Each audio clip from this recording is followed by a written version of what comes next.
Everyone. Who created this earth?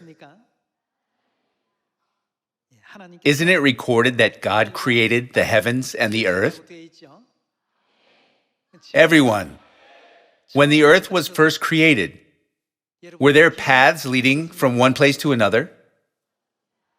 There were no paths established when the earth was first created. Then, how did the paths come to be? What was the process of creating them? When people traveled the same route back and forth toward a certain destination repeatedly, that route turned into a path. Even though there were no paths on this earth before, a path was established by people when they traveled the same route. Going back and forth once, twice, over and over again, by repeating the process of going to a certain destination and returning home. And again, going to the same destination and returning home, a path was formed. In the same way, by studying the words of truth written in the 66 books of the Bible, we can find two paths. A path to heaven and a path to hell. We should not take the matter of these paths lightly. When we happen to go in the wrong direction, we often say that we have lost our way. Since there are so many paths on our way, we might end up reaching the wrong destination, even though this place is not the destination we intended to go.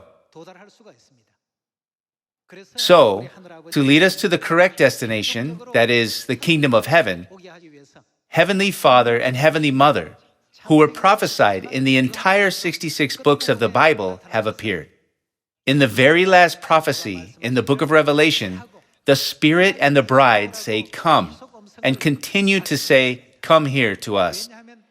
It is because only when we go to where they are, can we confirm that we are going in the right direction, that is, the kingdom of heaven. When God made the path called the Sabbath day, we must follow that path of the Sabbath day to reach the kingdom of heaven. When God made the path called the Passover, we must run towards the kingdom of heaven following the path of the Passover. Don't you agree? However, if we follow other paths that were not created by God Himself, those paths are not the paths of salvation, nor the paths that lead us to heaven. Satan has also created various paths, but those paths will lead us to eternal hell. To the people with worldly desires, Satan entices them by using those worldly desires and leads them to the path of hell. In many cases, we can see that Satan even sends false prophets and deceives people with falsehood that sounds pleasing to the ear, but ultimately drags them to hell. This is why Revelation 14 says that we should follow the Lamb wherever He leads us, isn't it? Let us read Revelation chapter 14 together. 14 verse 4.